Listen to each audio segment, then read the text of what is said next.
Welcome to the Professional Pensions keynote interview. Joining me today, I'm very pleased to say, is the Pensions Minister, Steve Webb. Minister, welcome. I want to start by asking you how well you think the government has lived up to its pledge to reinvigorate occupational pension schemes. What we've tried to do is see pensions as a whole and to have three main strands to our strategy. First of all, to rationalise state pension provision, because all occupational and personal pension is built on that foundation. Secondly, to improve coverage, and auto-enrolment is clearly the key there, to get far more people into pension provision. But then the third strand is indeed reinvigorating good quality occupational provision.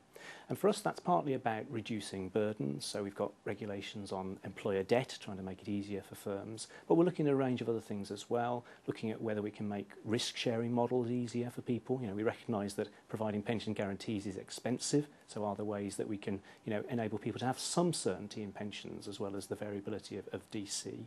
But also looking more generally at freeing up things like transfers, whether we can have a more rational situation. So instead of having a situation post-auto-enrolment with large numbers of small pension pots, which isn't what anybody wants, whether we can have a much more fluid pension market where people have perhaps one large pension pot rather than a lot of small ones. And again, all of that making pensions more attractive, cheaper to run. It's a big agenda, and I wouldn't pretend that we're, that we've finished by any means. We're moving through that agenda, but what we're trying to do is have a pensions landscape where all the different bits fit together, rather than just tweak individual bits without a coherent whole.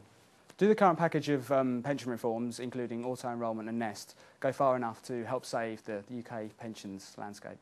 I think that there are different strands to making UK pensions work better. Clearly the foundation of state pension provision is a key, but also coverage is crucial. With 1 in 3 people in the private sector in a pension, 2 in 3 not, just getting people in is a huge challenge. And I think Nest, auto-enrolment more generally, is a crucial social change. We're talking 10 million people, we're talking nearly a quarter of them in their 20s. Britain's going to have a huge pensions conversation in the next 3, 4, 5 years, and we have to get that established effectively. We have to get a good reputation for pensions, and then we can build on that. So I think we have to get people in. We have to make sure that the things that would hold people back from staying auto-enrolled are dealt with. So, for example, concerns about means testing we're trying to deal with through state pension reform. We want to look at issues such as charges to make sure that people aren't worried about charges. We think Nest and the market will drive charges down, but we just need to make sure that that's effective. So we need to deal with the negatives, have a very positive rollout of auto-enrolment, get people in, and then I think we can think further about how we get people to build on the minimum contributions that we require to build up to something that's more the standard of living that they would want in retirement. Talking about the switch from RPI to CPI now, do you think that was the right move for occupational schemes, members and pensioners? And would some kind of statutory override, in hindsight, have not been better? With CPI, what happened was last summer the government took the view that when it was indexing the benefits, tax credits and earnings-related pensions that the government provides, we would measure inflation using CPI. Then the challenge is, well, what does that imply that should happen where we require other people to index? And it was quite clear to me that government couldn't on one breath say, well, when we index SERPs pensions, we think inflation's CPI, but when we tell a company to index pensions, we think it's RPI. That would have been inconsistent. I think I'd have been in court by tea time, and rightly so. So we had to be consistent. Then the second question is, where schemes have got RPI hardwired or didn't have the power to change, should we crash in there and rewrite scheme rules? And we thought very hard about that decision, but we took the view that there's such an issue about trust in pensions that for the government to have come along and said, well, you signed up to a contract, you signed up to retail prices index, that might have been an explicit part of a deal, but we don't care, we're just going to rewrite it, was a step too far. So I accept scheme rules vary, it will have a different impact from scheme to scheme. There's never a clean way of doing these things because pension schemes are complex and various, but we tried to go for consistency between what the government did and what it required of others, but not to break the pensions promise where it was hardwired into a scheme. You also mentioned state pension reform earlier as well. At what stage is the government at with state pension reform at the moment? Earlier in 2011 we published our green paper setting out 2 main options for state pension reform. One was essentially evolutionary, the flat rating of earnings related pensions happening more quickly, and the second was a more revolutionary step, moving state pension provision to a single, simple, decent flat rate pension. We've looked at the consultation responses we got and published a summary of them in July, and overwhelmingly the view was that of those 2 options, the flat rate pension was the best way forward. It has the merit of simplicity, and particularly in an auto-enrolment world, people need to know what they're going to get from the state, and the current system's so complex, even we struggle to tell them what they're going to get.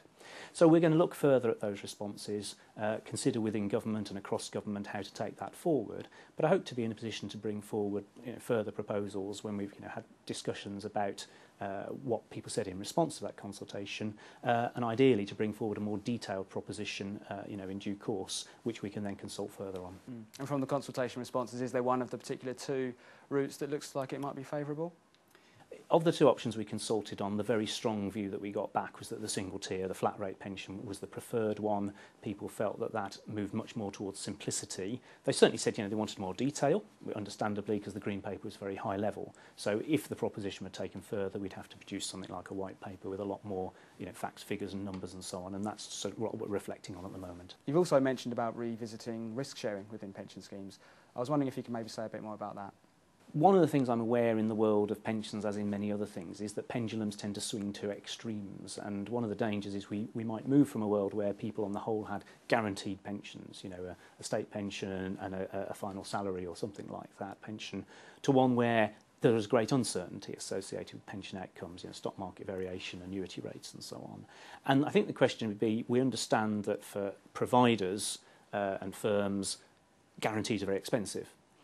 But throwing all guarantees out leaves individuals with a lot of uncertainty. So the question really in my mind, which is more of an open question at this point, is can we do anything to facilitate more mixed models whereby we recognise that full guarantees are expensive, but where some sort of incentive to guarantee some element of pension might be part of the mix. And really that's something we're exploring with an open mind at the moment.